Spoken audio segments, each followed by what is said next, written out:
October 3rd, the book of Nahum and the book of Habakkuk. Nahum 1.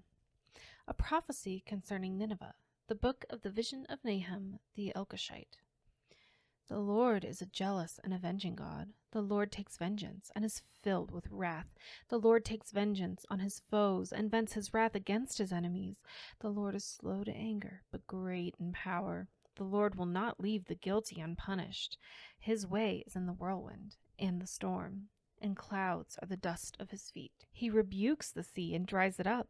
He makes all the rivers run dry. Bashan and Carmel wither, and the blossoms of Lebanon fade. The mountains quake before him, and the hills melt away. The earth trembles at his presence, the world and all who live in it. Who can withstand his indignation? Who can endure his fierce anger? His wrath is poured out like fire. The rocks are shattered before him. The Lord is good, a refuge in times of trouble. He cares for those who trust in him, but with an overwhelming flood he will make an end of Nineveh. He will pursue his foes into the realm of darkness. Whatever they plot against the Lord he will bring to an end. Trouble will not come a second time. They will be entangled among thorns and drunk from wine. They will be consumed like dry stubble. From you, Nineveh, has one come forth who plots evil against the Lord and devises wicked plans. This is what the Lord says. Although they have allies and are numerous, they will be destroyed and pass away. Although I have afflicted you, Judah, I will afflict you no more. Now I will break their yoke from your neck and tear your shackles away. The Lord has given a command concerning you, Nineveh. You will have no descendants to bear your name. I will destroy the images and idols that are in the temple of your gods. I will prepare your grave, for you are vile. Look, there on the mountains, the feet of one who brings good news, who proclaims peace. Celebrate your festivals, Judah, and fulfill your vows. No more will the wicked invade you. They will be completely destroyed. Nahum 2. An attacker advances against you, Nineveh. Guard the fortress. Watch the road. Brace yourselves. Marshal all your strength.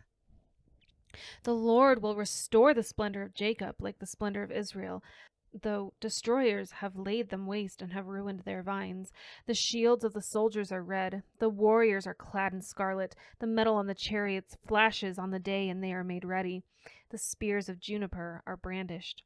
The chariots storm through the streets, rushing back and forth through the squares.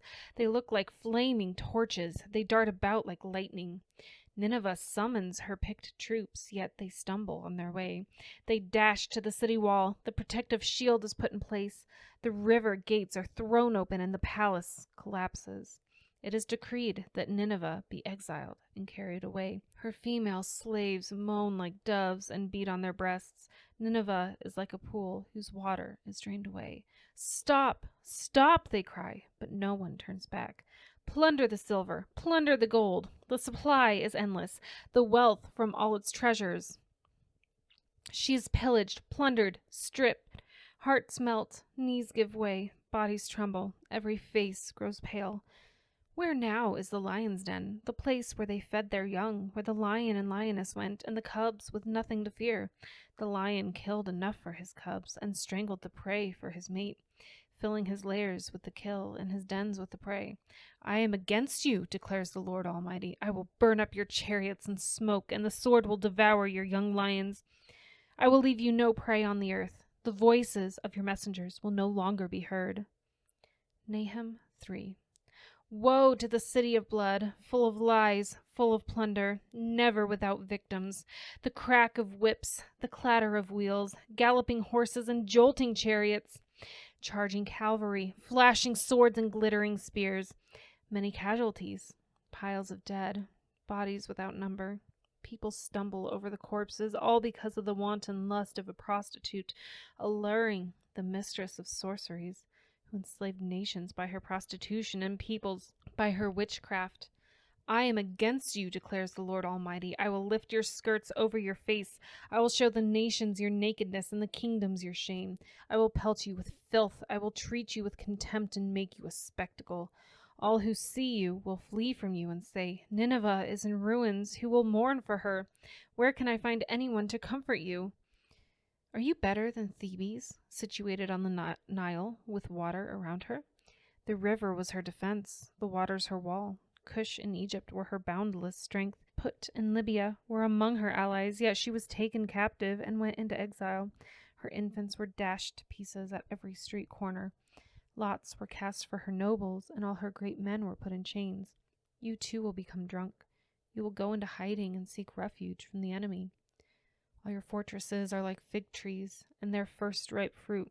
All your fortresses are like fig trees with their first ripe fruit. When they are shaken, the figs fall into the mouth of the eater.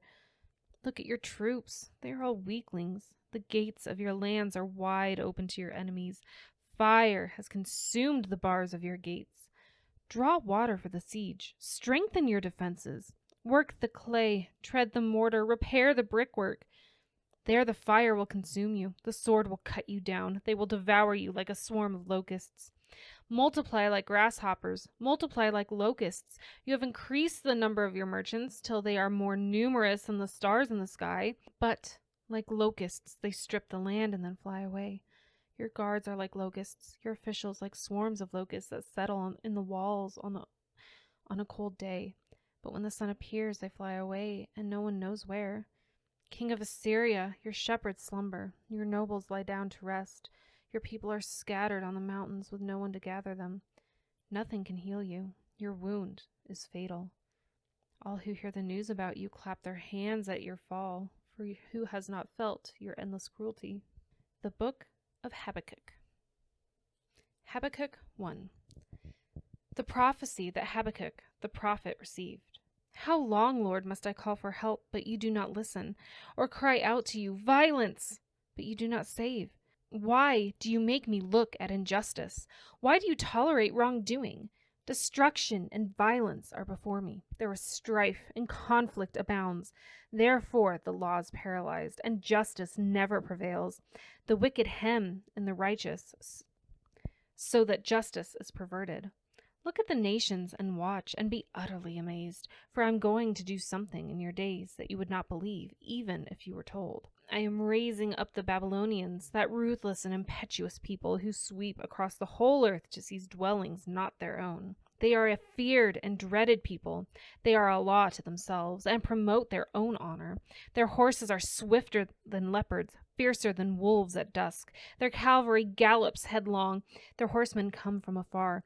They fly like an eagle swooping to devour. They all come intent on violence. Their hordes advance like a desert wind and gather prisoners like sand. They mock kings and scoff at rulers. They laugh at all fortified cities. By building earthen ramps, they capture them. Then they sweep past like the wind and go on. Guilty people whose own strength is their God. Lord, are you not from everlasting? My God, my Holy One, you will never die. You, Lord, have appointed them to execute judgment. You, my rock, have ordained them to punish. Your eyes are too pure to look on evil. You cannot tolerate wrongdoing.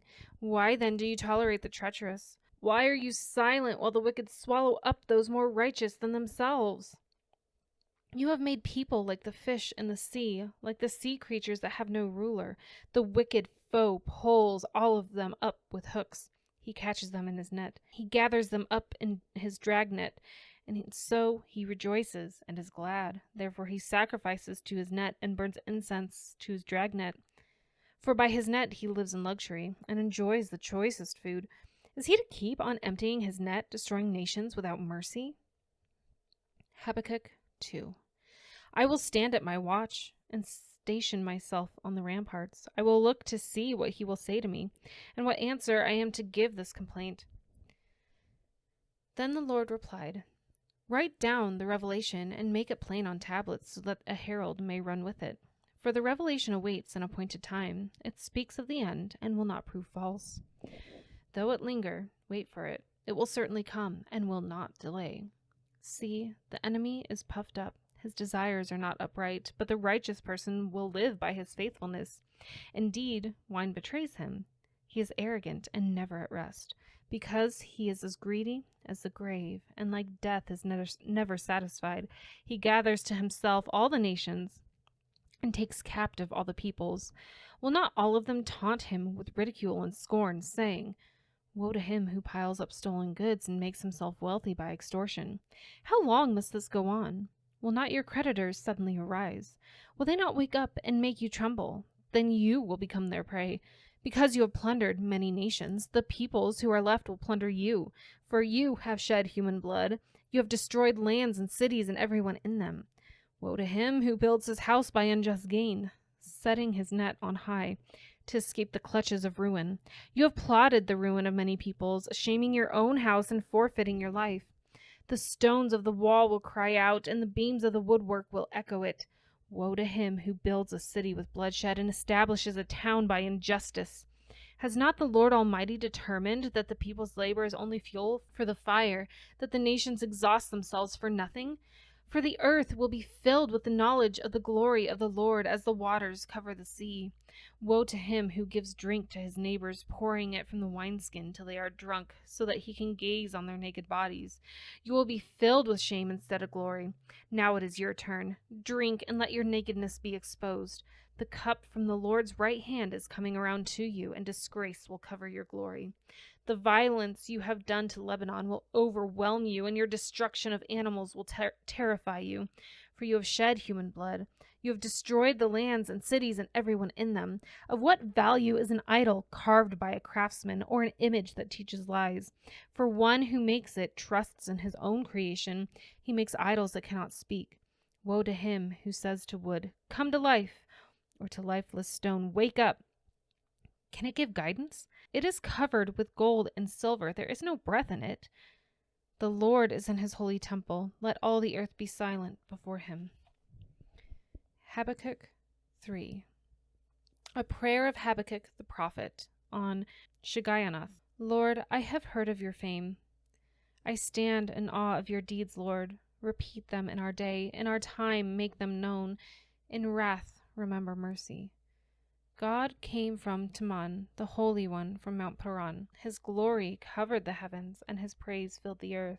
His splendor was like the sunrise. Rays flashed from his hand where his power was hidden. Plague went before him. Pestilence followed his steps. He stood and shook the earth. He looked and made the nations tremble.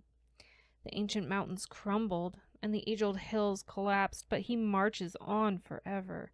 I saw the tents of Cushan in distress, the dwellings of Midian in anguish.